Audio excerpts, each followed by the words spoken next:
Gustuhin ko man na samahan siya dito ay hindi pwede. May bago na akong pamilya. Kailangan ako ng mga kapatid niya dahil maliliit pa ang mga iyon. Naunawaan naman ako ng aking anak dahil mabait naman siya. Hindi ba sabi na, anak? Inong nito sa dalaga. Tumango lamang ito at pasimpleng ngumiti. Halatang may bahid ng lungkot ang ekspresyon ng mukha. At sanay na roon si Savina. Lagi naman itong abala sa ibang bagay. Sige na anak, Calexto. Ihahabilin ko muna sa iyo ang anak ko. Ikaw muna ang bahala sa kanya. Wika nito sabay tayo. Hindi na ito papigil. Kaya si Calexto na nagbigay seguridad dito para sa anak nitong dalaga. Ako na lang ang mag-aalaga sa anak mo, ma'am. Alangang wika niya habang tinitignan ng dalagang halata ang lungkot sa mga mata. Leticia, ako si Leticia. Batuang mo na lang akong tawaging ma'am. Hindi ako guro. Negosyante ako. Tita Z na lang ang itawag mo sa akin. Ganun po ba, Tita Z?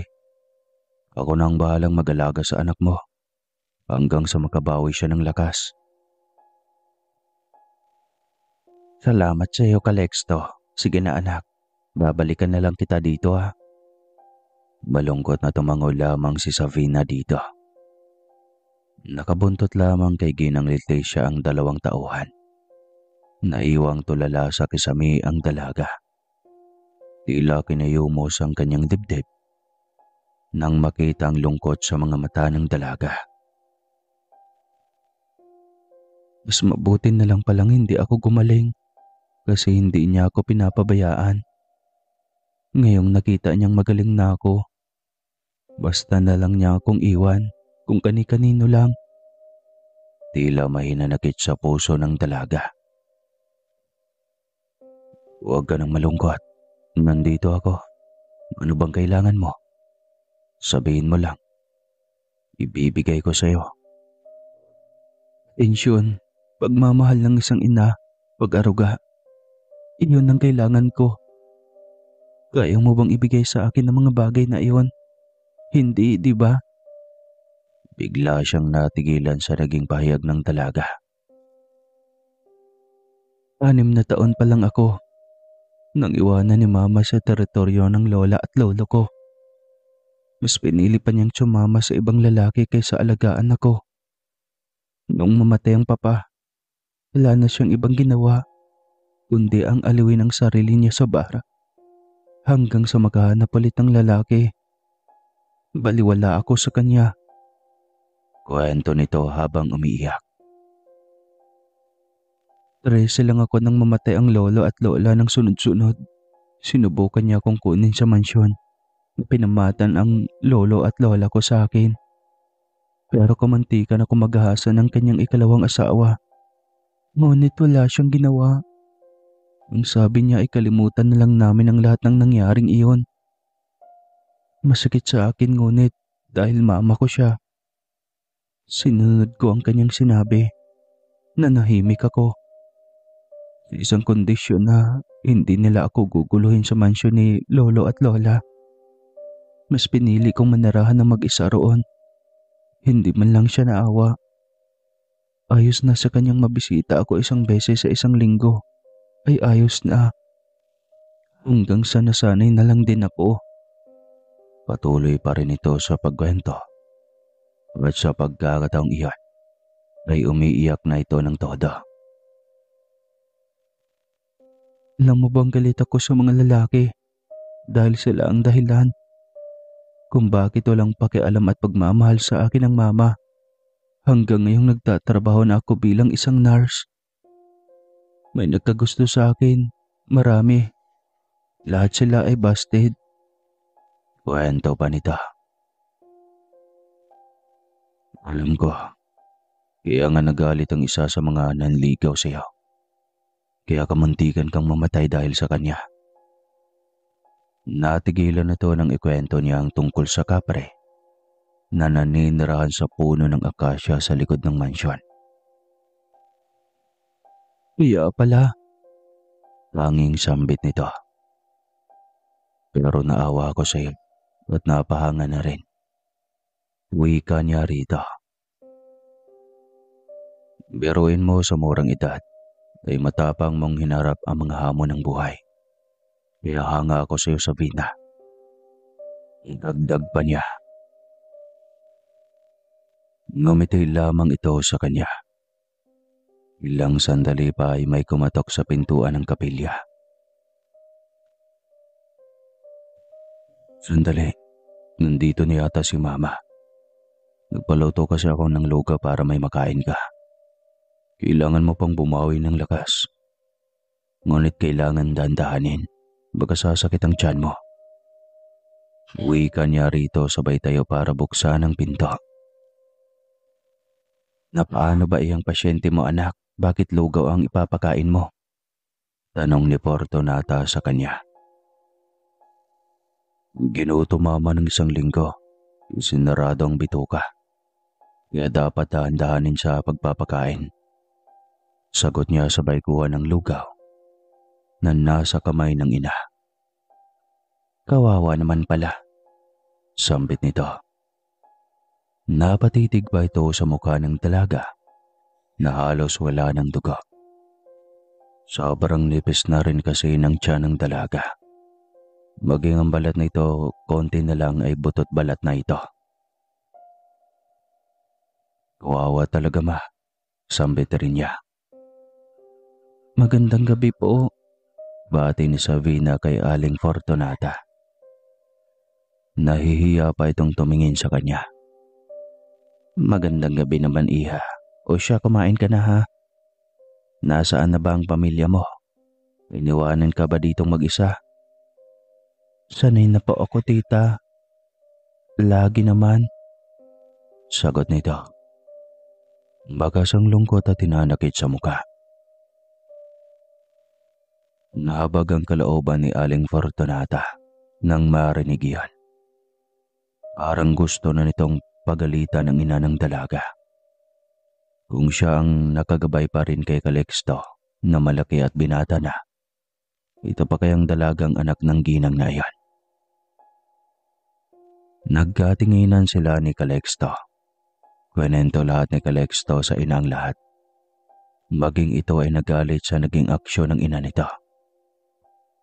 Huwag ka na lang umuwi sa inyo, Sabina. Dito ka na lang sa amin. Para naman may kasama ka. Nakakaawa ang buhay mo, Iha. Alok ni Aling Fortunata sa dalaga. Naku, ayos lang po. Sanay na po akong mag-isa. Salamat na lang po. Ganon ba? O di sige. Depende sa'yo. Pero pwede kang dumito ng madalas kung gusto mo. Salamat po, tita. Ang bait mo po. Sana lahat kagaya mo. Naku, Iha, huwag mo akong buhatin ng katulad niyan. Hindi ako perpekto. May kahinaan pa rin ako. Depensa ng ginang. Matagal ang kanilang kwentuhan bago nagdesisyon si Calixto na pagpahingahin ulit ang dalaga. Maging siya ay pagod na rin. Nang makatulog ng dalaga ay tsaka lang siya pumasok sa kanyang munting kwarto. Bago siya pumasok ay pinagsawaan muna niya sa pagmamasid ang natutulog na dalaga. Mas lalo pang nahuhulog ang kanyang loob nang titigan niya ito ng matagal. Sa unang pagkakataon ay napagtanto niyang umiibig siya sa isang babae. At tila isang kidlat na mabilis tumama iyon sa kanyang dibdib. Hindi ako titigil hanggat hindi ko nakukuha ang loob mo, Sabina. Ikaw lang ang gusto kong maging kasama habang buhay. Anya sa sarili. Inabukasan ay nadatnan niyang gising ng dalaga. Tila balisa naman ito at hindi mapalagay sa kinaupuan. Nilapitan niya ito kaya napaayos ito ng upo. May problema ba, Sabina? Tanong niya rito. Kasi Gusto ko nang umuwi sa mansyon. Ayos lang ba? Tanong nito. Biglang bumigat ang kanyang loob. Ayaw niya itong umalis. Subalit wala naman siyang karapatan na pigilan ito. Hanggang sa makahanap siya ng dahilan. Kasi sa Vina, kailangan pa nating putulin ang puno ng akasya sa likod ng mansyon. Naroon pa rin ang kapre at tiyak akong hindi kanya titigilan. Kailan mo kaya pwedeng bigyan ng atensyon at maputol na ang punong iyon? Pasensya na, hindi talaga ako sanay makitira kung kani-kaninong bahay. Nahihiyang wika nito. Kung ganoon ay sasamahan na lang kita sa bahay mo. Tsaka unti-untiin kong putulin ang kahoy na iyon para mapanatiling ligtas ka sa kamay ng kapreng iyon. Maraming salamat, Calexto. Isa kang biyaya sa buhay ko. Tila isang malaking salita iyon sa pandinig niya. Isang pagkakataon para mas mapapalapit pa sa buhay ng dalaga. Dinala niya ito sa bahay nito. At gaya ng kanyang pangako, kailangan niyang wasakin ang bahay ng kapre na siyang naging pahamak sa buhay ng dalaga. Isuot mo itong medalyon para hindi makalapit sa iyo ang kapre.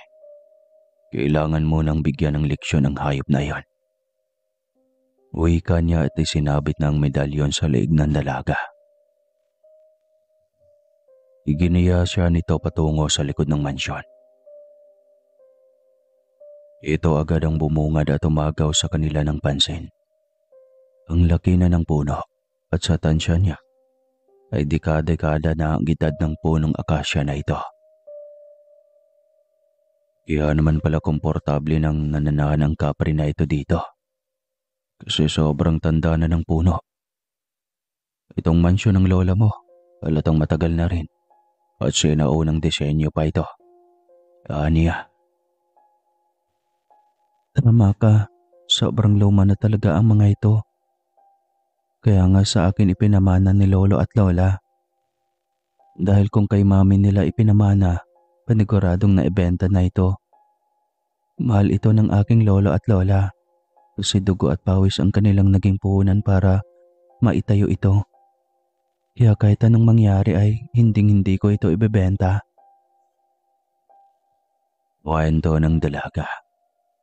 Lihim iyong hinangaan ni Calexto.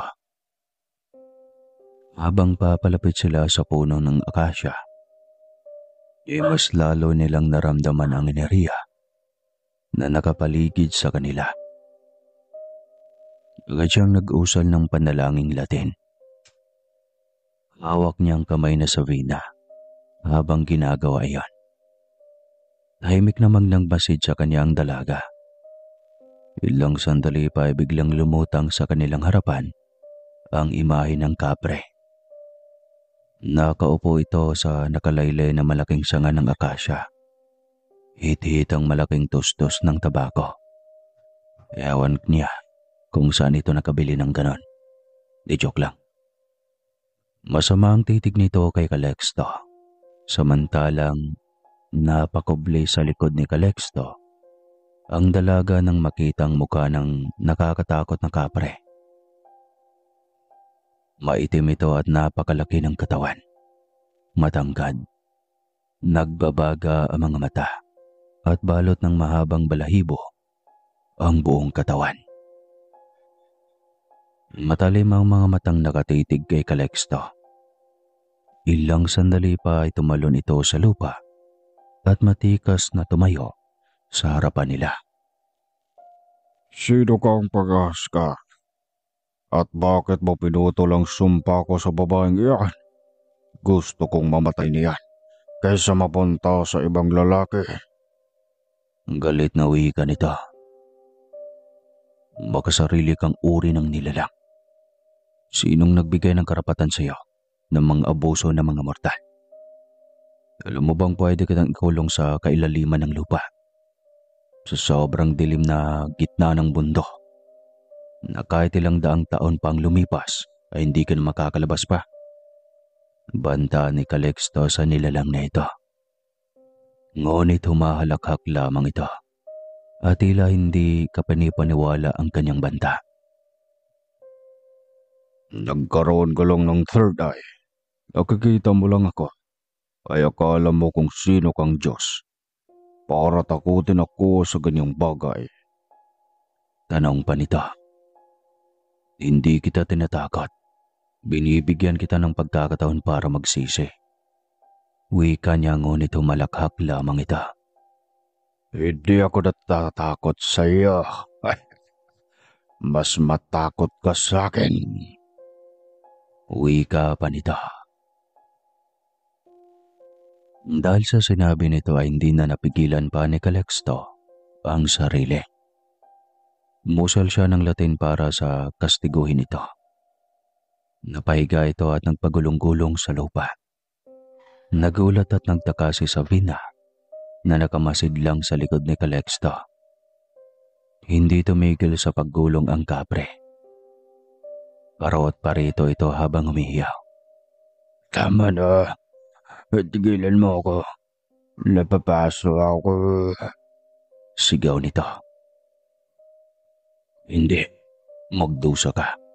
Kapalit ang mga kasamang nagawa mo sa maraming tao.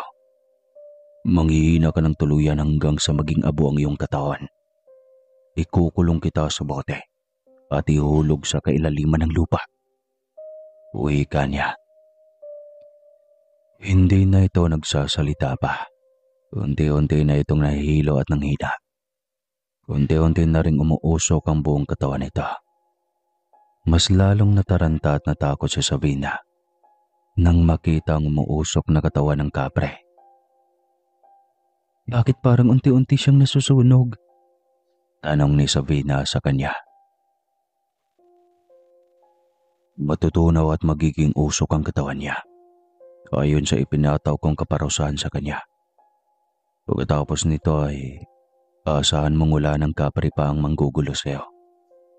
Wika ni Calixto. Kinuha niyang malinis at makapal na bote sa kanyang alporas.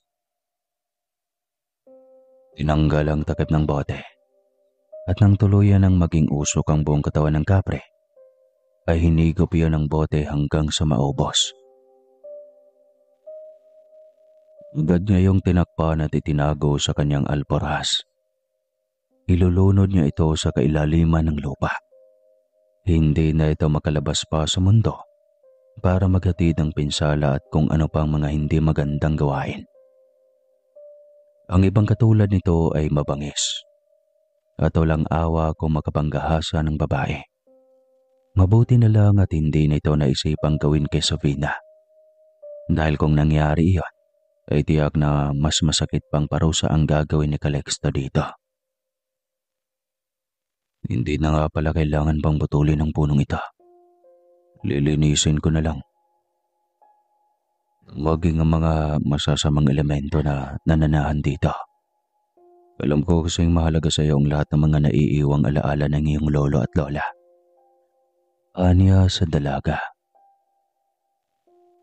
Talaga? Salamat kung ganun, Calixto. Masayang wika ng dalaga. Agad itong nilinis ni Calixto. Sinarado niya ang lagusa ng mga elementong parot parito sa mundo ng mga mortal at mga immortal. Nang masigurong malinis na ay sinabi niya sa dalaga na maayos na ang lahat. Kaya lang ay hindi pa rin ako komportable. Naiwanan kang mag-isa sa malaking bahay na ito. Hindi ko pa rin masigurong ligtas ka sa gabi, lalo na sa mga adik at mga magnanakaw. Nag-aalala niyang wika. Pero dito lang ako komportable. Ito ang aking tahanan. Masasanay ka rin naman sa huli. Subukan mo lang sumama sa akin sa bahay. May maraming kwarto doon. Pwede kang mamili kung saan ka komportable. Nahiya ako sa pamilya mo, Calixto. Ano na lang ang sasabihin nila? Wala akong delikadesa, kababae kong tao. Mas lalong napahanga si Calixto sa pagkababae nito. Ilan na lang ang babaeng kagaya nito. Dignidad bago ang lahat. Bakit kasi iyan agad ang nasa isip mo? Dahil babae ako, kailangan kong pangalagaan ang aking dignidad. Taas noon itong sagot. Nakakaparaw diyon para kay Calexto. Lihim siyang napahanga palalo dito. Iyak na yata talaga siyang ito ng babaeng nais siyang makasama habang buhay. Naiintindihan naman kita. Pero sa ganitong sitwasyon, ako na sana ang nakikiusap sa iyo para sa kaligtasan mo. Biglang naging emosyonal si Sabina sa huling sinabi ng binata. Dahilan upang mabahala siya. Dahil inakala niyang may nasabi siyang hindi maganda. Nasaktan ba kita? Pasensya na. Nag-alala lang talaga ako sa iyo, kaya kita kinukulit. May mga obligasyon din kasi ako sa araw-araw. Marami akong pasyente. Kaya hindi ako pwedeng palaging nandito. Hindi naman iyan kung bakit ako naiyak. Nakakaantig lang ng puso kasi mabuti pa yung hindi ko kadugo. May mas malasakit pa sa akin. Samantalang ang sarili kong ina, ang nag-iisang kapamilya na natira sa buhay ko, iniwan ako sa ibang tao na tila ba wala lang. Anong klaseng ina ba siya sa akin? Tanong pa nito habang pinupunasan ng sariling mga kamay ang dalawang mata. Huwag mo nang isipin iyon. Balang araw, marirealize ng iyong ina ang kakulangan niya sa iyo. Huwag ka lang magtanim ng sama ng loob sa iyong ina. Walang perpektong tao sa mundo. Iyan ang isipin mo. Ngumiti lamang ito sa kanya. Mas lalong lihim na napahanga ang dalaga sa kabutihan ng kanyang puso. Lahat na yata ng mabuting katangian ay taglay na niya. Kaya kahit sinong dalaga ang makakasalamuha niya, ay tiyak na mahulog agad ang loob sa kanya. Kaso ay may trauma pa rin sa Sabina sa mga lalaki dahil sa ginawa ng kanyang stepfather. Ayaw mo pa rin ba? Kung hindi ka komportable sa bahay, kukuha na lang tayo ng apartment kung saan malapit at matao. Medyo may kalayuan rin kasi itong mansion mo. Sakaling may emergency, ang hirap humingi ng tulong. Suwisyon pa rin ni Calexto. Napakabuti mo talaga, Calexto. Paano pa nga ba ako tatanggi kung lahat na lang ng paraan ginawa mo para mapapayag ako? Ngiting wika nito. Sa kabila ng pagiging alangan sa desisyon nitong pumayag sa gusto ni Calexto. Talaga bang pumapayag ka na? O may iniisip ka pang iba? Tanong ni Calexto. Oo, papayag na. Pero sa apartment ako titira. Yun ang kondisyon. Yung malapit naman sa karamihan para mapanatag ka na rin. Yan naman ang concern mo, hindi ba? Akala ko pa naman ay papayag kang sa bahay titira. Pero okay lang. At least, mas makasiguro akong ligtas ka. Tsaka lagi kitang madadalaw. Nagulat si Sabina sa kanyang sinabi. Napatitig ito sa kanya kaya napangiti siya dito ng matamis. Bakit mo naman ako kailangang dalawin lagi? Maayos na ako oh. Tanong nito. Wala lang. Kasi naawa ako sa iyo eh. Walang oras sa iyo ang iyong ina. Tila nadismaya ng kaunti ang dalaga. Akala nito kung magugustuhan nito ang maging sagot niya. Yun pala ay ikadidismaya lamang dito. Ayoko sa lahat ang kinakaawaan. Iyan lang naman pala ang dahilan mo. Naku, ayos lang. Kaya ko ang sarili ko. Tsaka may stable naman akong trabaho. May ipon na rin ako sa bangko. Hindi ako kawawa. Saad nito. Nakabusangot at hindi maipintang muka. Nagsisisi tuloy siya kung bakit iyon ang lumabas sa bibig niya. Sana sinabi na lang niya na espesyal ito sa kanyang puso. Kaya ganun na lang ang kagustuhan niyang lumipat ito sa isang ligtas na lugar. Sorry. Sige, sabihin ko ng totoo. Dadalaw ko lagi kasi gusto kitang ligawan. Lakas loob nitong wika. Tinitigan siya ng dalaga. Matagal. Tila ba ay kinikilati siya nito. Ang bilis naman yata, niloloko mo ko eh. Kaakmay na itong hakbang papasok ng bahay. Kaya mabilis siyang hinawakan ng kamay nito. Sandali, Sabina. Pwede bang pakinggan mo muna ako? Aniya. Tumigil ito sa paglalakad at lumingon sa kanya. Naghihintay kung ano ang kanya pang sasabihin. Alam kong nakakahiya. Alam kong ang bilis. Pero nais kong sabihin sa iyo na unang kita ko pa lang sa iyo noong gabing wala kang malay. Tila papel dahil sa kawalan ng dugo sa iyong labi. Doon pa lang. Alam kong iba ang nararamdaman ko sa iyo. Kahibangan ba iyon? Hindi ko alam. Pero kasi, buong buhay ko hindi ko pa naranasang magmahal. Buong buhay ko. Hindi pa ako nakaranas na magkaroon ng karelasyon. Ngayon ko lang talagang naramdaman ang ganito sa isang babae at sa iyo pa. Sa dinami-dami ng mga babaeng nakasalamuha ko. Ngayon sabihin na, mali ba kung sa iyo ko naramdaman ito?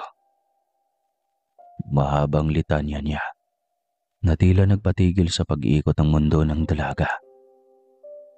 Nagulat ito sa mabilisan niyang pagtatapat. Kagagaling lang nito sa sakit at tila muli na naman itong mai-stress dahil sa mga pinagsasabi niyang iyon. Pasensya na ka, Lexto. Masyado mo naman akong ginulat. Alam mong malaki ang trauma ko sa mga lalaki. Naintindihan ko. Huwag kang mag-alala. Tutulungan kitang malampasan ang bagay na ito. Pangako niya sa dalaga.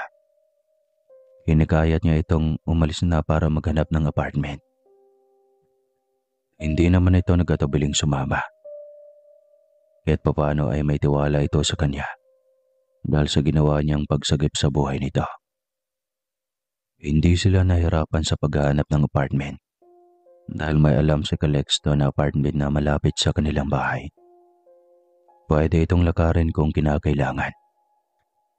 Dito niya ito gustong tumira upang masigurong madadalaw niya ito lagi.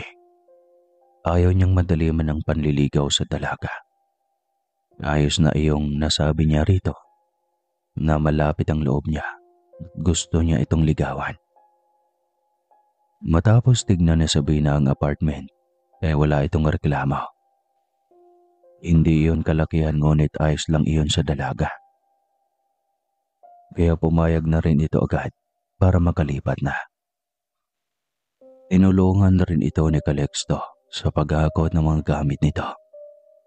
Kaunting gamit lang din ang dala nito at iyon ang mga importante lamang. Sigurado kang ito lang ang lahat ng gamit na gusto mong dalhin. Maluwag pa naman ang kotse. Paniniguro niya sa dalaga. Baka kasi nahihiya lang ito sa kanya. Gusto niyang maging komportable ang kilos nito kasama siya.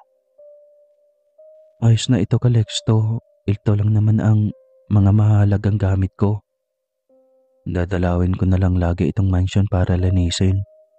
Sagot ng dalaga. Basta sa tuwing dadalaw ka ay sasabihin mo sa akin. Sasamahan kita lagi. Salamat sa oras at panahon na inalalaan mo para sa akin, Calixto. Siyempre para sa iyo. Ngiting sagot niya rito. Hinatinan niya ito sa apartment at tinulungan sa pag-ayos ng mga inilipat na gamit. Sinamahan na rin niya itong mag-grocery. Tsaka lang niya ito iniwan ng masigurong okay na ang lahat ng bagay at mga kailangan nito. Palalim na ang gabi, umuwi ka na at baka kung mapano ka pa sa daan. Salamat sa pagpupuyat mo para sa akin. Uwi ka ng dalaga. Tintin naman ako na puyat. Sige, dadalawin na lang kita dito sa mga susunod na araw. Uwi ka niya rito at nagpaalam na. Malalim na ang gabi nang makarating siya sa kanilang bahay. Malayo pa lang nang matanaw niya ang isang taong nakaupo na tila ba ay kanlong ang isang bata. Tinigil niya sa tapatang kotse at bumaba. Nadatnan niya ang isang lalaking nasa higit 30 malamang ang edad. Kanlong ang walang malay na bata na sa tansya niya ay nasa edad 2 taon lang. Malakas ang hagulgol nito habang nakatingala sa mataas nilang gate. "Manong, anong nangyari?" tanong niya habang papalapit dito. Wala kayong puso ang dahil sa pagpapabayaan niyo sa amin. Nawala ang buhay ng anak ko. Wala kayong awa. Umiiyak nitong Saad. Natameme siya at nang silipan niya ang bata, ay kulay lila na ang bibig nito. Nakuyom niya ang kanyang kamay nang makita ang masakit na sinabi ng bata. Pagkaramdam niya ay kapabayaan niya iyon.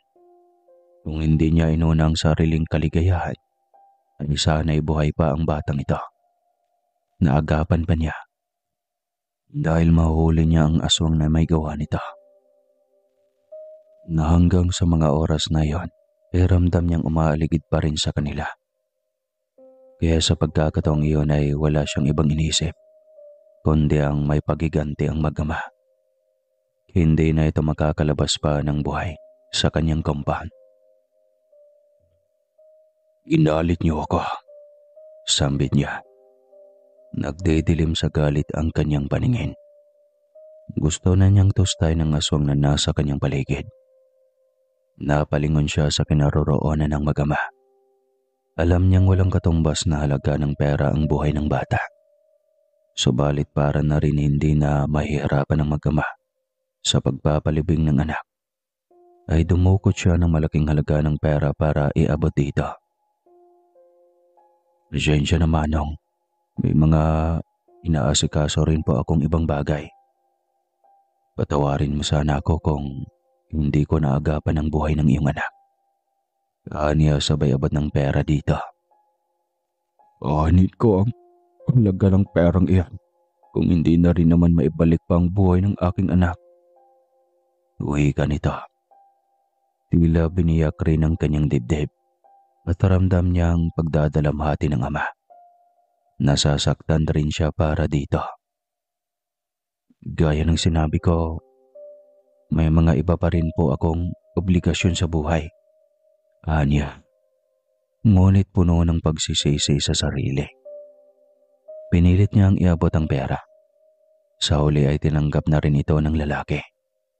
Kaya pumasok na si Calixto sa loob. Mabigat ang kanyang dibdib habang tinatalikuran ng mag-ama.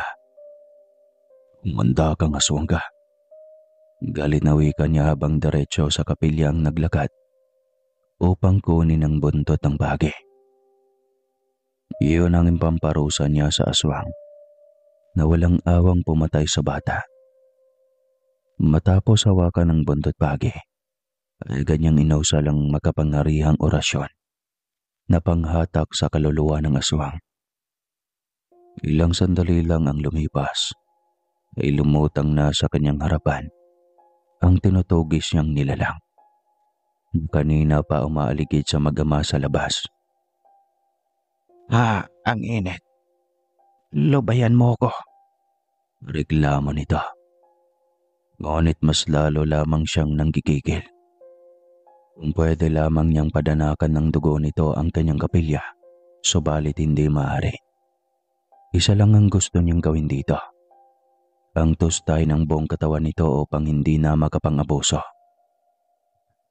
"Lubayan, pagkatapos mong patayin ang inosenteng bata, hindi ka makakaalis ng buhay dito," aniya rito.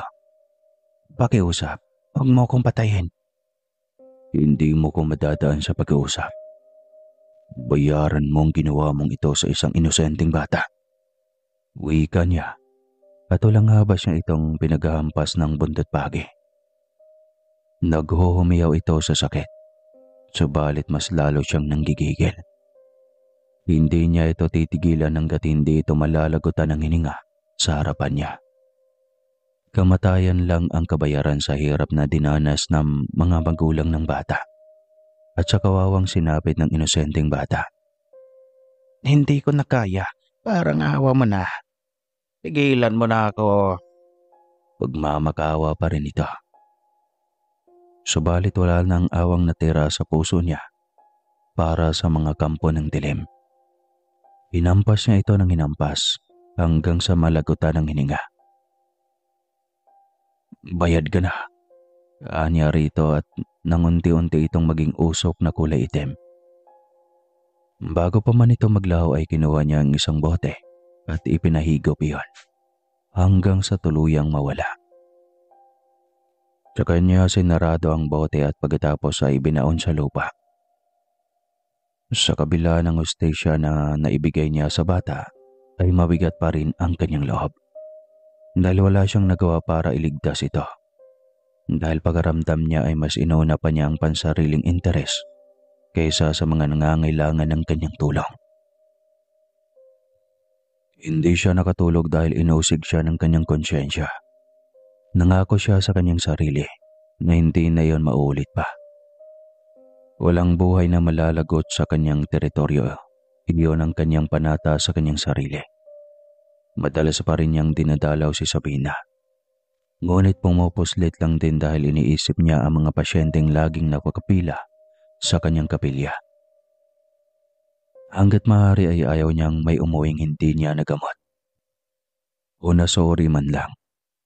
Isang gabi ay hindi niya inasahang bibisita ang pinsan niyang prinsesa na may katagalan na ring hindi nakadalaw sa kanila.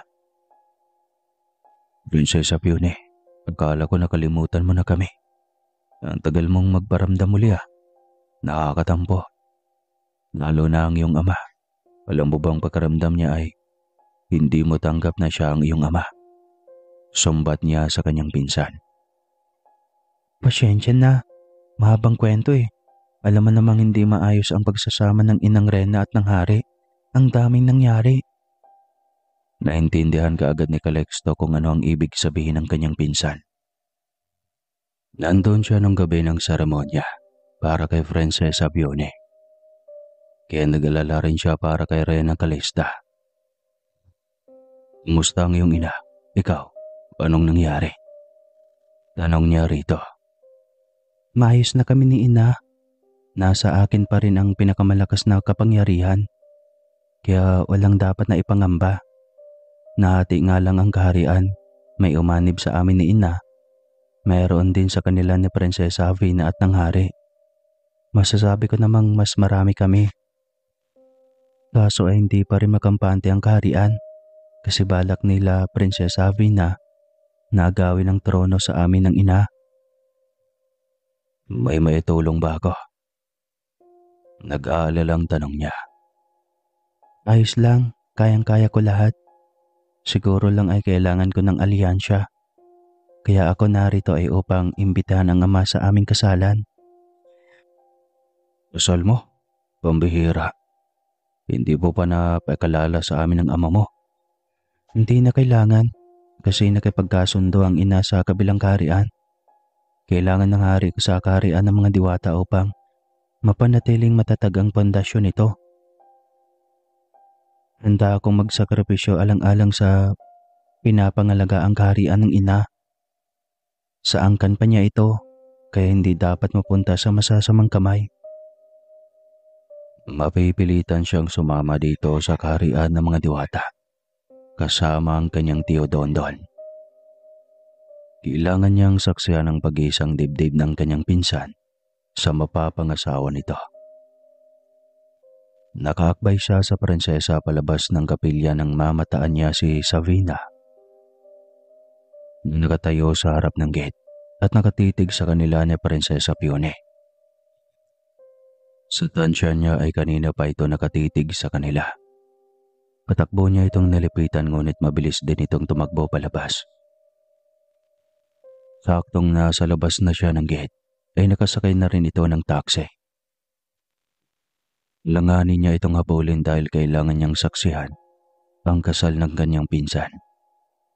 Kailangan niyang kilatisin ng lalaki kung mabuti ba ang intensyon nito para sa kanyang pinsan. O baka balak lang din itong mapasakamay ang hawak ni Prinsesa Pione na kapangyarihan. Sino yon? Nobya mo ba? Tanong ng prinsesa na nakasunod sa kanya. Hindi naman. Halika na. Puntahan natin ang Tio Dondon. Anya, sabay hila nito papasok ng mansyon. Nagkataon din na wala ang lahat dahil namasyal. At ang tanging naiwan ay silang dalawa lang ng kanyang tiyo. Pinatok niya ito ng 3 beses.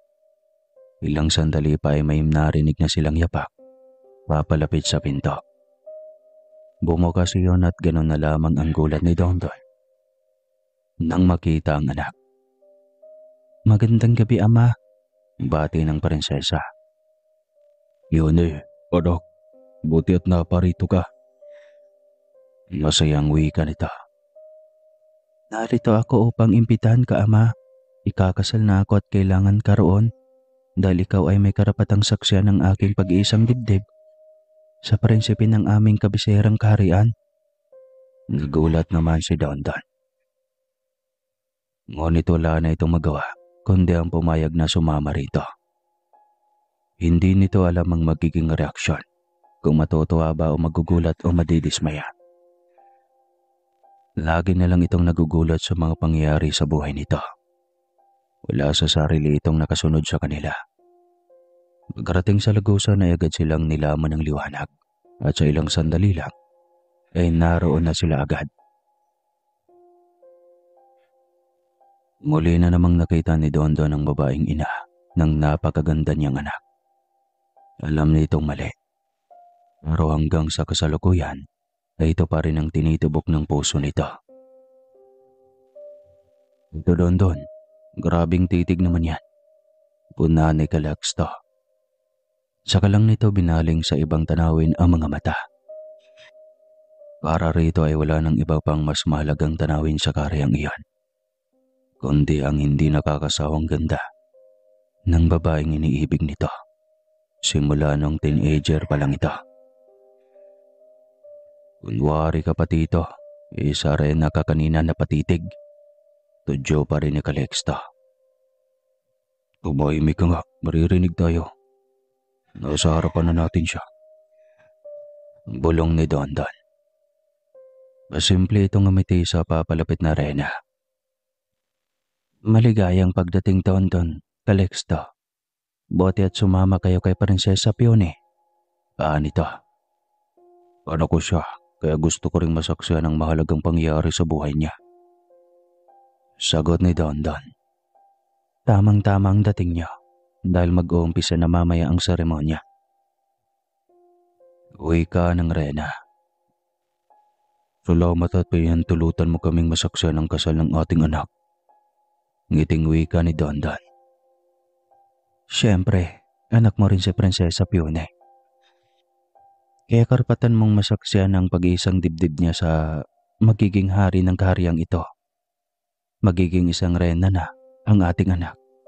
At ako ay nakahanda na ring bumaba sa aking trono. Litanya ng reyna.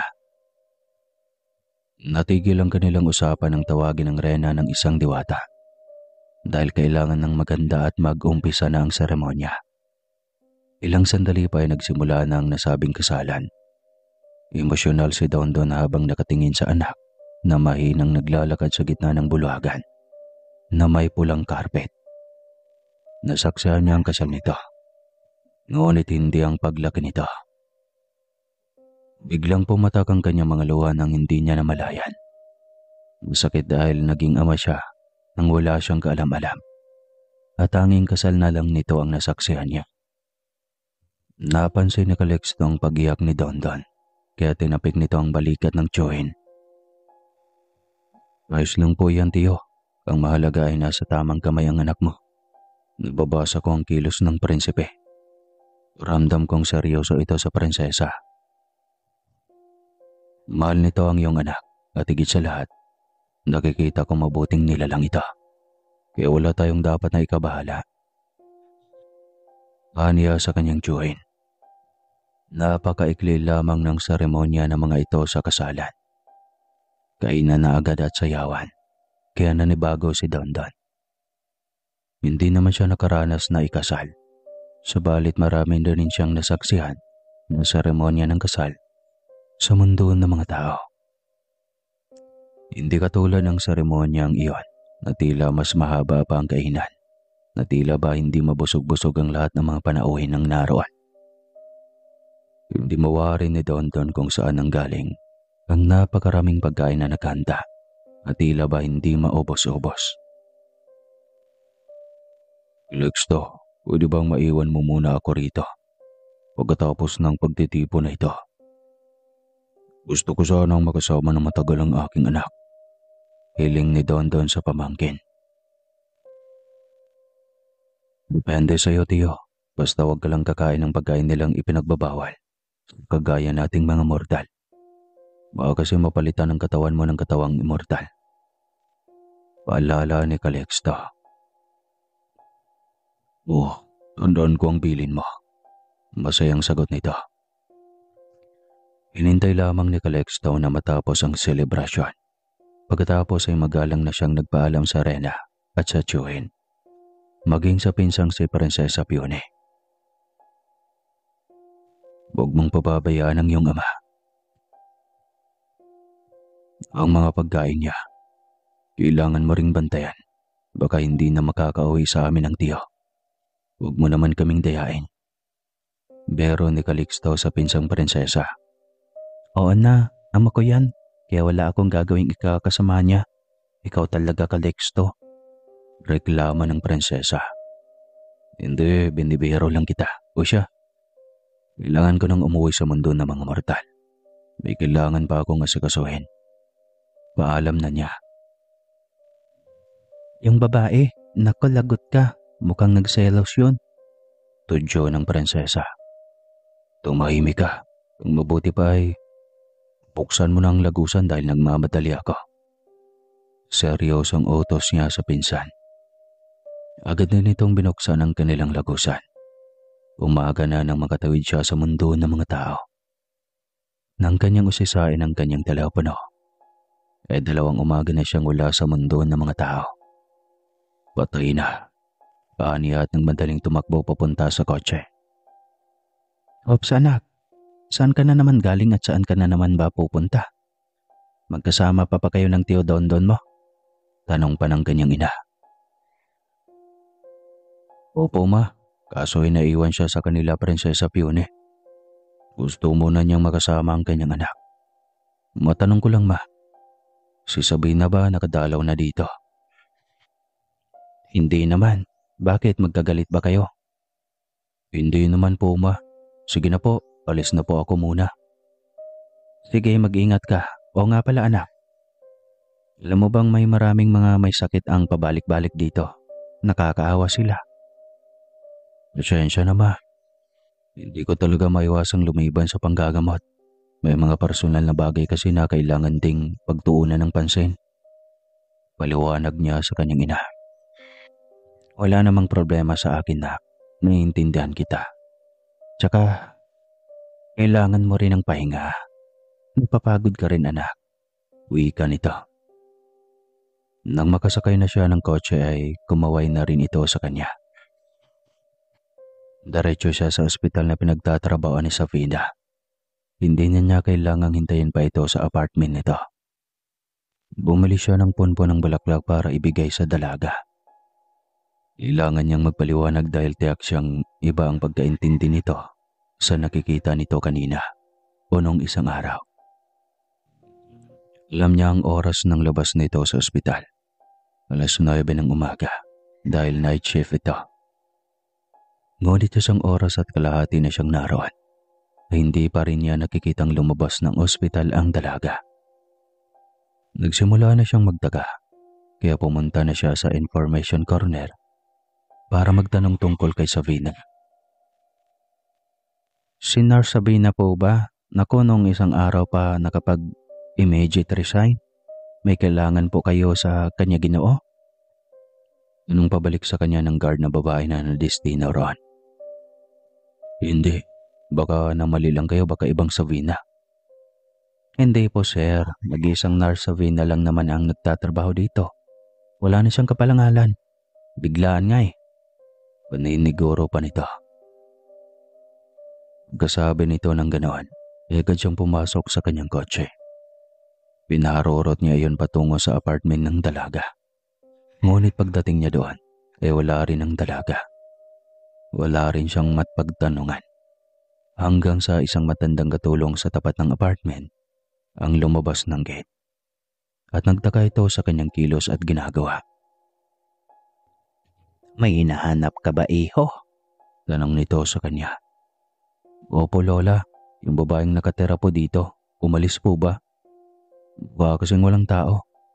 Ay, wala talagang tao dyan. Noong nakaraang araw pa umalis. Dala lahat ng mga gamit. Baka lilipat ng tirahan. Dahil sa sinabi ng matanda, mas lalo pa siyang nataranta. Agad siyang nagpasalamat at mabilis na pinaharurot ang kotse. Patungo sa mansyon na pag-aari ng lolo at lola nito. Iniisip niyang umuwi doon ng dalaga. Ngunit pagkadating doon ay nakapadlak ang labas ng gate.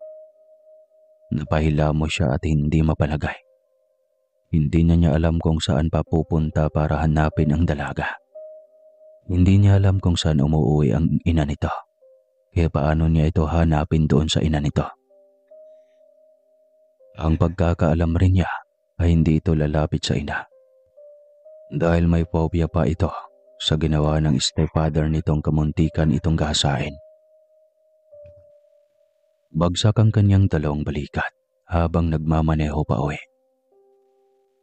Magulo ang utak niya, emosyon at sa lahat sa kanya ay magulo. Pagkarating sa mansyon ay ala kaagad ang kanyang hinahanap. Hindi niya iyon nakasanayan. Subalit dahil sa kanyang sitwasyon, ay wala na siyang ibang malalapitan pa kundi ang alak. Nais siyang makalimot. Ito lang ang tanging paraan upang magawa niya iyon. Samantalang tuwang-tuwa si Sabina nang matanggap siyang nurse ng Canada. Malaki ang kanyang sasahurin doon, kaya susunggaban na niya ang oportunidad na iyon na alok ng kanyang malapit na kaibigan. Iyon na rin ang magiging susi niya para makalimot. Sobrang sakit sa pakiramdam niya na ang unang lalaki sa buhay niya na nagsimula sanang kunin ang kanyang tiwala at takot sa mga ito ay siya ring magbibigay ng dobling sakit sa kanyang puso. Akala niya ay may balak itong ligawan siya dahil iyon naman ang lumabas mula sa mga bibig nito. Ngunit bakit may ibang babae itong nakaakbay at talatang mayaman dahil sobrang gara ng kasuotan? Masaya pa ang mga ito habang magkaakbay. Anong akala ni Calixto sa kanya? Isang manhid. Hindi marunong makaramdam at kumilates. Gusto niyang sabunutan ng babae sa mga sandaling iyan. Subalit anong karapatan niya? Hindi niya ito nobyo, kaya mapapahiya lamang siya. Lumipas sa mga buwan. 5 buwan na siya nasa Canada nang biglang tumawag ang kanyang ina. Hindi niya yon inasahan. Lagi naman itong walang pakialam sa kanya. Kaya masama ang kutob niya na baka manghihiram na naman ito ng pera. O kung ano pa mang bagay kaya ito napatawag. Hindi niya rin ito matiis, kaya sinagot na rin niya ito. Ang tagal mo namang sumagot, anak, reklamo ng kanyang ina. Pasensya na, mami, may ginagawa kasi ako. Ganon ba? O kamusta? Ang alam ko ay malaki ang sahod mo dyan kada oras, anak. Bigyan mo ako ng pang-ulam, tsaka panggatas na rin sa kapatid mo. Mami, may negosyo ka. Panggatas at pang-ulam hindi mo mabili. Wala na akong negosyo, anak. Iniwan na ako ng Tito Erwin mo. Dinala ang kotse at ninako ang pera ko sa bangko. Nalulong sa sugal. Sumama sa ibang babae. Nagkasakit ang kapatid mo at nasa ICU. Kaya ubos lahat ng aking pinaghirapang ipunin at ang negosyo. Hindi alam ni Sabina kung maaawa ba o magagalit siya sa ina. Pagkatapos siya nitong abandonahin at ipagpalit sa lalaking nanloko dito, ngayon ay sa kanya pa hingi ng saklolo. Ano na, anak? Hindi ka ba naawa sa akin? Tanong pa nito. Sa mga kapatid ko, Mami, naaawa ako. Pero sa'yo, malabo na siguro. Kung magpapadala man ako ng pera, yun ay para sa mga kapatid ko. Aniya at pagkatapos ay pinatay na niya ang linya ng telepono. Hindi rin niya matiis ang kanyang mga kapatid. Kaya ng mga oras ding iyon ay lumabas siya para magpa-remittance ng pera sa kanyang ina. Nang mabasa na ginang Leticia sa kanyang cellphone ang pumasok na confirmation, ang perang pinadala ni Savina, agad itong nagmadaling lumabas sa boarding house, bit-bit ang dalawang anak. Sa wakas ay makakain na sila ulit ng masarap na pagkain. Saktong patawad sila ng kasada nang bumusina ng malakas ang isang kotse na kulay itim. Halos may estatwa ang ginang dahil inakala nitong katapusan na nilang mag-iina. Ginang Leticia! Dinig nitong tawag ng isang lalaking may baritonong boses. Tsaka lang ito lumingon sa kinaroroonan ng kotse. Natandaan kaagad nito ang lalaking nakatayo sa harapan nito. Calixto, ikaw yan? Naku, akala ko mamamatay na kaming mag-ina. Anito. Biglang nabuhaya ng loob ang binata. Ilang buwan siyang walang maayos na tulog. Pagkatapos siyang manggamot ay balik pagkalugmok ulit siya. Dahil muli na naman niyang maalala ang babaeng may malaking parte sa kanyang puso. Akala niya ay habang buhay na niyang dalhin ang bigat ng kalooban. Hindi niya akalaing mabuhayan ulit siya ng pag-asa sa pagkakataong iyon. Agad niyang nilapitan ang mag-ina at dinala sa kanyang kotse. Saan po ba kayo pupunta? Sakay na lang po kayo sa akin. Aniya at pinagbuksan ito sa likod ng kotse. Nang makausad na sila, ay tinanong niya kung saan ang mga ito papunta. Salamat, Calixto. Sasakay sana kami sa kabila patungo sa remittance. Sa sobrang kasabikan ko ay hindi ko napansin na may paparating na kotse. Kaya nga, buti nakapagpareno ako. Jaywalking ka pa naman. Pasensya na, Calixto. Sabik na rin kasi akong mapakain ng masarap na pagkain ang mga anak ko. Sino palang nagpadala ng pera sa iyo? Siyempre, si Savina. Biglang sumigla ang kanyang puso nang marinig ang pangalan ng kanyang babaeng tinatangi. Ginang Leticia, nasaan na nga pala siya ngayon? Naku, nasa Canada na ang batang iyon, sa awan ng Diyos. Malaking tulong nga sa akin ngayong sobrang hirap na ng buhay ko na. Uy ka nito. Pwede mo ba akong bigyan ng kanyang bagong address, Ginang Leticia? Ay, oo naman, ibibigay ko sa iyo. Uwi ka nito. Mas lalo siyang nabuhayan ng loob. Hindi siya magsasayang ng oras. Sa pagkakataong iyon ay uunahin muna niya ang kanyang sarili. Kumuha agad siya ng visa. Siniguro niyang sa pagkakataong iyon ay tuluyan na niyang makuha ang puso at tiwala ng dalaga. Sobrang bilis na mga araw. May hawak na siyang visa at may ticket na rin siya patungong Canada. 2 buwan ang kanyang stay ron. Sabik na siyang makita si Savina. Sa kabila ng kaba at takot na baka hindi siya nito harapin. Kahit anong mangyayari, ay gagawa siya ng paraan upang makausap ito. Kung kinakailangang lumuhod, makuha lang ang atensyon nito, ay gagawin niya. Glupag ng eroplano sa airport, ay naghanap agad siya ng taxi para magpahatid sa naibok niyang hotel na kanyang titirhan sa loob ng 2 buwan. Hindi niya alintanang pagod sa biyahe. Agad niyang pinunta ng ospital kung saan naka-duty ang dalaga. Nagtanong siya agad sa info kung on duty ang dalaga at kung anong oras itong lalabas. Sobrang tuwa niya dahil nasagot lahat ng maayos ng utility staff na nagtatrabaho din sa nasabing ospital. Naghintay siya sa labas at bawat nurse na lumalabas ay binabantayan niya. Hindi pwedeng masaksihan siya ng dalaga sa araw na iyon. Ang tagal niyang naghintay ng pagkakataon na makausap ito. Ilang sandali pa, ay namataan niya itong palabas ng hallway. Sobrang laki ng pinagbago. Mas lalong gumanda, kuminis ang kutis, at mas naging kaakit-akit pa ito sa kanyang paningin. Hinayaan niya itong maglakad palayo, at nang makadistansya na ito sa ospital, ay tsaka lang siya nagmadaling naglakad para sundan ito. Halos lakad-takbo siya hanggang sa maabutan niyang dalaga. Nasa likuran lamang siya nito, tahimik na nakasunod at humuhugot ng lakas para tawagin o tapikin ang balikat nito. Ngunit hindi pa man niya nagawa nang tila maramdaman ni Savina ang kanyang presensya. Napalingon itong bigla at halos pareho silang nagulat dahil hindi niya iyon napaghandaan. Calixto, Savina, sabay nilang sambit. Pareho silang naistatwa saglit sa kanilang kinatatayuan. Subalit mabilis na nakabawi ang dalaga. Ang kapal ng mukha mo. Bakit mo ako sinundan dito? Galit na tanong nito. Savina, galit ka ba sa akin? Kailangan mo pang itanong yan? Tanga ka ba? Pagkatapos mo akong paasahin na liligawan.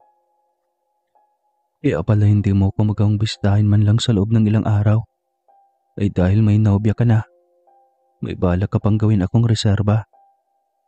Ano? Hindi totoo yung mga naisip mo. Gagawin mo pa akong sinungaling. Ano ang tingin mo sa akin, tanga? Hindi ako bulag. Kitang-kita ko ang sweetness ninyo ng babaeng iyon. Utang na loob, Calixto. Ayoko sa lahat ay ang mga sinungaling. Hindi ako sinungaling.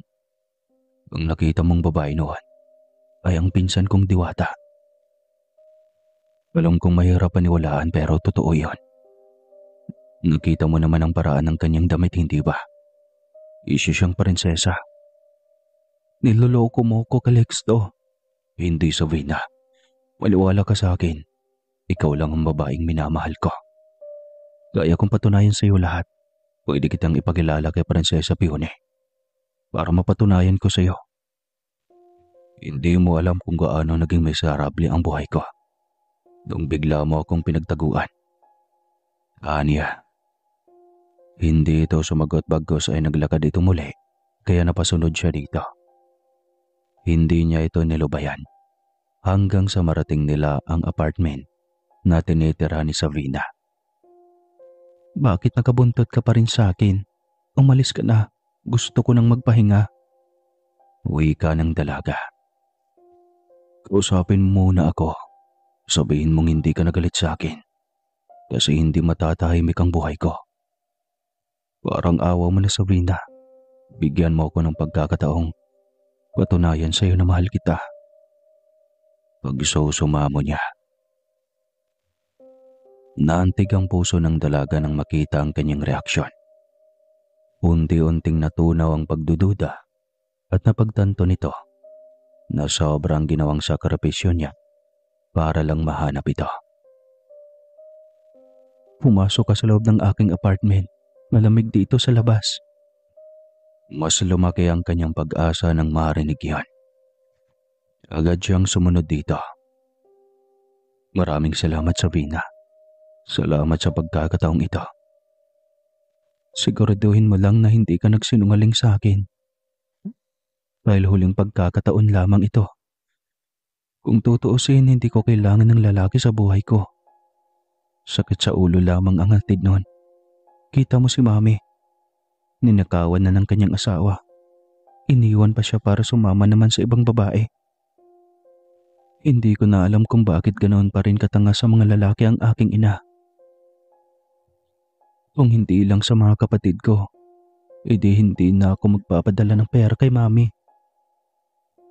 Kita niya ng dalaga na puno ng pagkainis ang ekspresyon ng mukha. Hindi naman lahat ng lalaki katulad sa stepfather mo. Hindi ko rin alam kung bakit may mga lalaking ganoon. Lalo pa at may mga batang naapektuhan.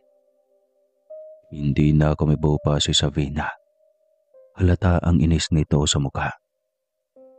Hindi na rin siya nagsalita pa at baka siya ay mapagbuntungan nito sa galit nito sa huwad na stepfather. Matapos nitong magtimpla ng kape, ay inabot na nito sa kanyang tasa. Salamat. Bakit mo po kasi ako hinanap? Dahil mahal kita. Kahit saan ako makarating, mahanap ka lang. Hindi mo nga ako sinundan noong gabing nahuli kitang may kasamang ibang babae. May himig pagtatampo at galit ang himig sa boses nito. Dahil kinakailangan naming maglakbay sa mundo ng mga diwata. Ikakasal no ng pinsan kong prinsesa. Wala na akong panahon para habulin ka. Lalo na at mabilis kang nakasakay ng taxi. Diwata, hindi ordinaryong tao ang pinsan mo. Oo, sinabi ko na sa'yo, hindi ba? Kaya nga nagtaka ako kasi sabi mo, prinsesa. Totoo ba talaga sila? Oo, totoo sila. At namumuhay rin katulad natin. Sa ibang pagkakataon, nais kitang dalhin sa kanilang kaharian. Gusto kitang ipakilala sa kanila. Tila borado na lahat ng harang sa pagitan nila matapos ng mahabang pag-uusap. Hindi pa niya nasabi sa dalaga na siya rin man ay hindi rin normal na tao. Isa siyang tao na ang nananalayte na dugo ay may halong engkanto. Bakit bigla ka namang natahimik? Magkwento ka naman. Uwi ka ng dalaga. Wala naman akong maikukwento sa'yo. Sa loob ng ilang buwang hindi tayo nagkita. Puro panggagamot lang naman ang ginawa ko o naging trabaho ko. Bakit nga pala mas pinili mo ang manggamot kaysa mag-aral? Mayaman din naman kayo. Bakit hindi mo inisip ang magiging buhay mo sa huli? Tanong ng dalaga. Bata pa lang ako, ay ito na ang gusto ko. 10 taon lang ako nang na-discover ko ang lahat ng kakaiba sa aking pagkatao. Isang beses habang pauwi ako ng bahay, may nakita akong batang babae. Nakamuntikan ng masagasaan ng bus. Iniisip ko lang noon na sana mabuhat ko pa siya at maitawid sa gilid ng kalsada. Yun, hindi ko inasahan na pagmulat ko ng aking mga mata. Kanlong ko na siya at nakatayo na kami malayo sa mga tao at malayo sa kalsada. Nang may kwento niya iyon, ay napatulala sa kanya ang dalaga. Tila nagulat ito na hindi niya maintindihan. At ang sumunod na kilos nito ay hindi niya inasahan. Hinila nito ang kanyang kanang kamay at sinilip ang kanyang balat sa itaas ng siko. Muli itong napaatras sabay takip ng bibig na tila ba ay may bagay na hindi ka panipaniwala. Bakit? Anong meron sa balat ko? Tanong niya sa dalaga. Ang tagal kitang hinanap, Calixto. Talaga? Mali yata. Ang tagal mo kong pinagtaguan. Anya. Seryoso ako, Calixto. Ako ang batang nasagip mo. At tinangka kitang hanapin ng mga panahong nagdadalaga na ako. Natigilan rin siya at hindi makapaniwala. Sa lahat ng pwedeng maging tadhana niya, ay hindi niya akalaing ang babaeng minahal niya ay may malaking parte ng kanyang nakaraan. At ganoon rin ito. Itinuring siya nitong malaking parte ng nakaraan. Ang galing. Paano mo nagawa yun? Hanggang ngayon ba, taglay mo ang ganong kakayahan? Tanong ng dalaga. Oo, pero hindi ko na masyadong ginagamit kung hindi naman kailangan. Gusto kong mamuhay ng normal. Maliban na lang sa kakayahan kong manggamot. Kasi ito talaga ang gusto ko. Ang makatulong sa mga mahihirap o sa mga may sakit na espiritual na hindi na kayang lumaban. Bakit kakaiba ka sa mga tao? Sagutin mo nga ako, Calixto. Isa ka rin ba talagang normal na tao? Natahimik siya at napatitig sa dalaga. dahil sa naging tanong nito. Iyon na nga yata ang panahon para sabihin niya rito ang kanyang totoong katauhan. Kung sasabihin ko ba sa iyo na may dugo akong engkanto, matatakot ka ba sa akin? Anak ako ng engkanto. Iyon ang totoong katauhan ko. Aniya. Napatitig ito sa kanya. Matagal bago ito muling nagsalita. Kaya pala, wika nito. Hindi siya umimik. Hinintay niya kung ano ang sasabihin pa nito. Hinawakan nito ang kanyang kamay. Napatitig siya dito at saktong nakatitig rin ito sa kanya. Kahit ano pa ang katauhan mo, ikaw pa rin ang bayani ko. Ang dahilan kung bakit ako nagkaroon ng pangalawang buhay. Salamat sa iyo, Calixto. Hindi mo lang alam kung gaano ko hiniling ang araw na ito na makilala ko ang aking tagapagligtas. Wala yun. Naging instrumento lamang ako nun. Handaan na akong buksan ang aking puso para mahalin ka, Calixto. Ayokong isipin na napipilitan ka lang dahil sa nangyari nung nakaraan sa Vina. Nahihiyang wika niya. Noon pa lang, hinanap na kita. Nakakahiyamang aminin. Pero hindi na kita makakalimutan noon pa. Hanggang sa magdalaga na ako, ramdam kong may espesyal na parte ka sa puso ko. Kahit pa man halos nakalimutan ko na ang iyong mukha ng mga panahong iyon. Napakawardo. Pero totoo lahat ng sinasabi ko, Calixto. Lihim na natuwa ang binata sa mga oras na iyon. Hindi niya alam. Basta, natutuwa siya sa naging revelasyong iyon. Hindi niya inasahan ang lahat. Lalo na noong sabihin niya sa Vina na mahal siya nito. Kilalanin natin ang isa't isa. Magsisimula tayo hanggang sa maging handa na tayong magsimula na magkasama. Wika ni Savina. Maraming salamat, Savina. Pangako ko sa iyo, hindi ako magiging katulad ng iyong stepfather. Pasyensya ka na kung naging ganito ang aking takot sa mga lalaki. Sana maintindihan mong matindi ang aking pinagdadaanan noong araw. Alam ko, kaya nga nakahanda akong maghintay. Simula noon ay naging bukas sa lahat ng bagay si Savina sa kanya. Mga personal nitong problema at lagi na itong nagkukwento sa mga pangyayari sa buhay nito. Dahil doon ay mas lalong naging malapit sila sa isa't isa. Maraming salamat. Wika nito sabay yakap sa kanya. Tinapos lamang niya ang 2 buwang bakasyon. Pagkatapos niyon ay nagpaalam na rin siyang bumalik ng Pilipinas. Pasensya na, Savina. Kailangan rin ako ng aking mga katutubo. Lalo na ang mga mahirap. Sana maintindihan mo. Paalam niya rito. Naintindihan ko, pero hindi mo ba ako tatanungin tungkol sa atin? Bakit? Anong tungkol sa atin? Nakang tanong niya. Akala ko pa naman mababasa mo ang utak ng tao. Iniiwasan mo namang basahin ang nilalaman ng aking utak. Reklamo ni Savina. Tama ka. Kasi nire-respeto ko anuman ang gusto mong mangyari sa buhay mo. Ayokong pangunahan. Paano na tayo ngayon? Paalis ka lang ulit na walang may namamagitan sa atin? Tila nagtatampong tanong ng dalaga. Ngumiti siya at hinawakan ang 2 balikat ng dalaga. Ngumiti siya habang nakatitig sa mga mata nito. Ulit-ulitin ko lagi ang sasabihin ko sa iyo. Mahal kita at handa akong maghintay kung kailan mo sasabihin na mahal mo rin ako. Wika niya rito.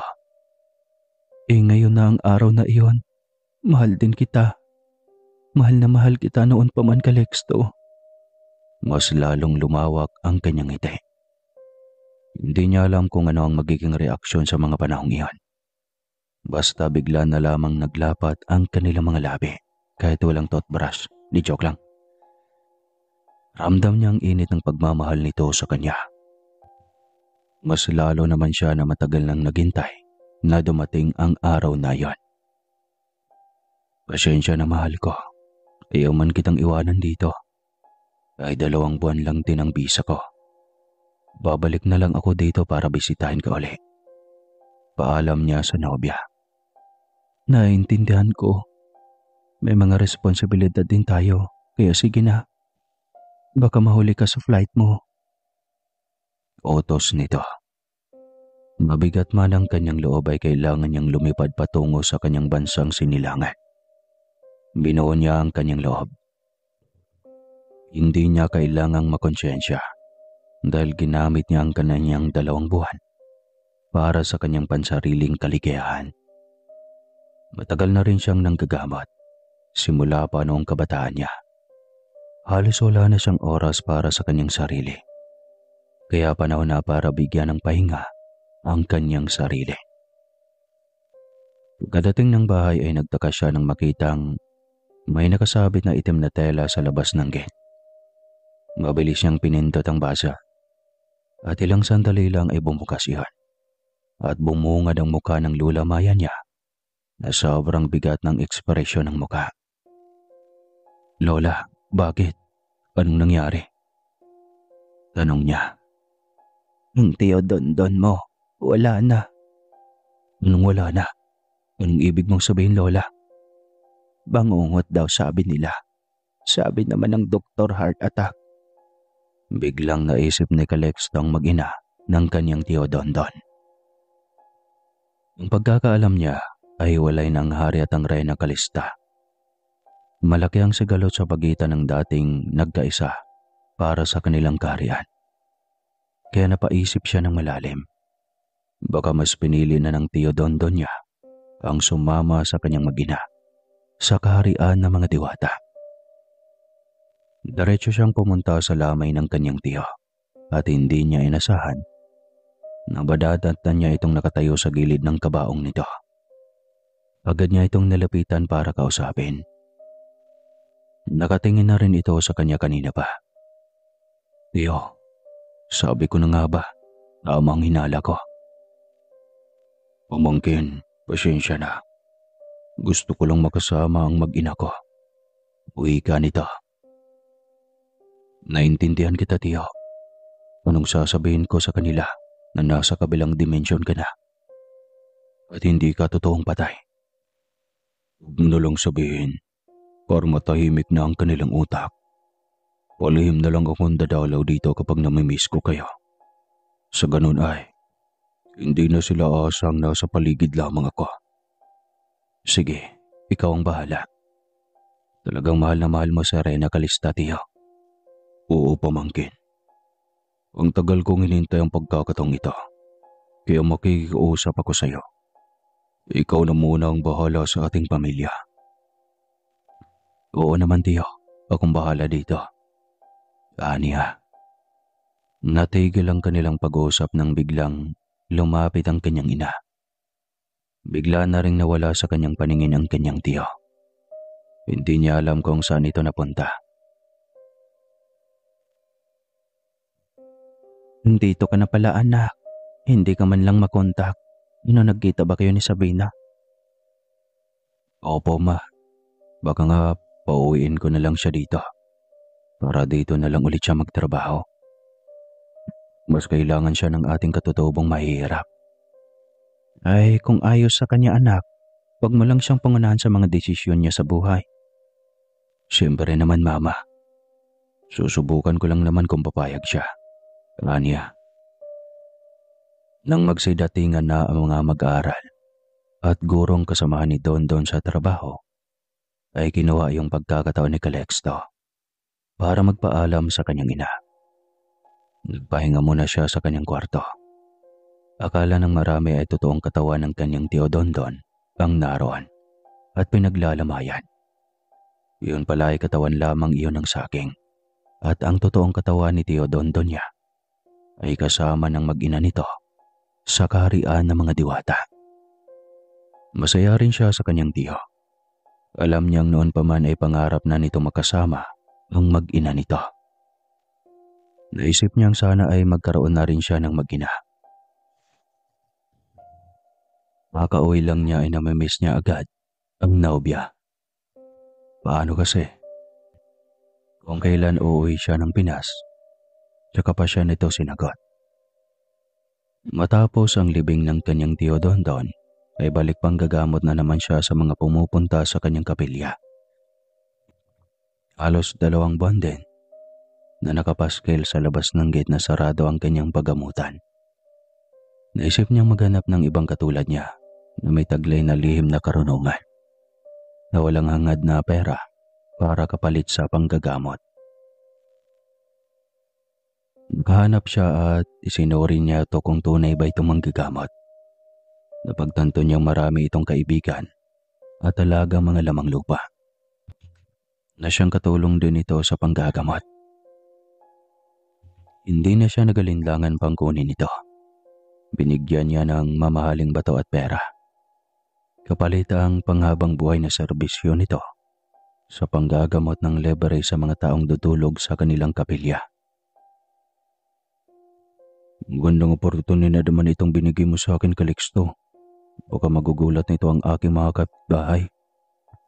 Dahil bigla akong naging mayaman, wika ni Amaro. Ang mahalaga naman ay malinis ang iyong puso. Babalik rin naman ako sa pagiging regular kapag naging maayos na sa lahat ng buhay ko.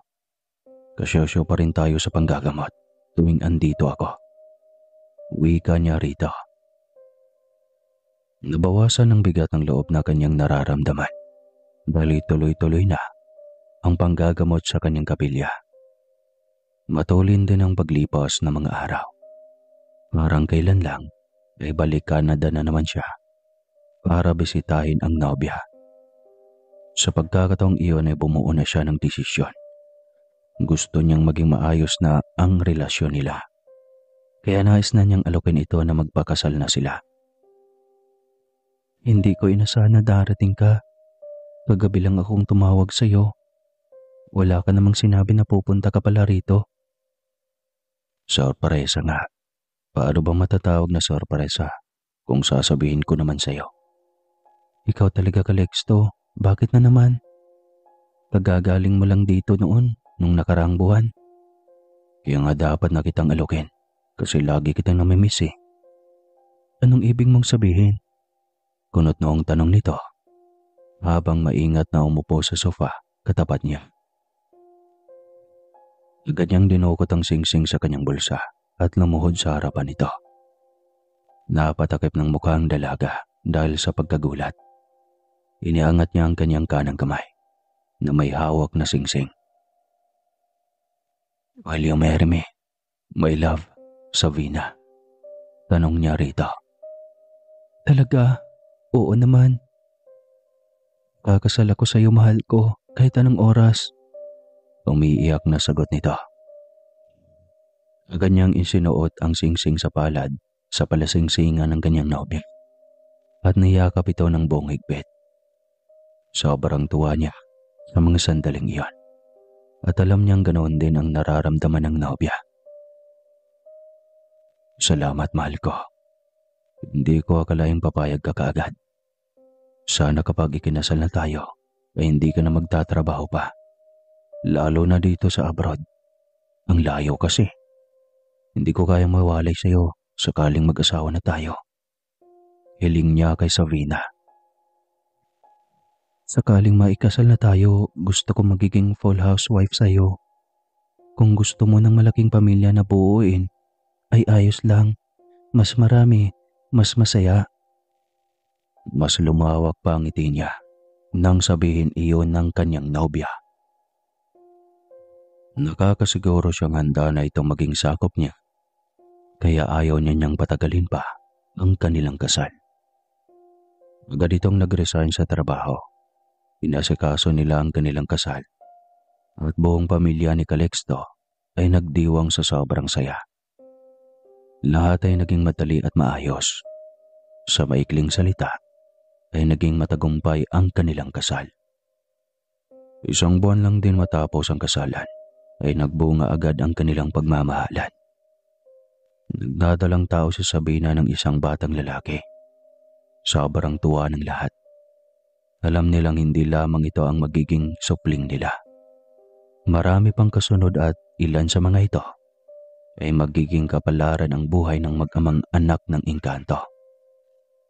At ang kapalarang iyon ay ang pagiging magaling na albularyo o manggagamot na walang hinihiling na kapalit, kundi ang tanging pangarap ay kabutihan ng lahat, lalo na sa mga mahihirap. At dahil nag-aanak na sila, kasi nagtsuktsakan na, dito na magtatapos ang kwentong ito. Wakas. Lubos po ako nagpapasalamat sa lahat ng sumusubaybay sa kwentong ito. Mabuhay kayo at pagpalain palagi.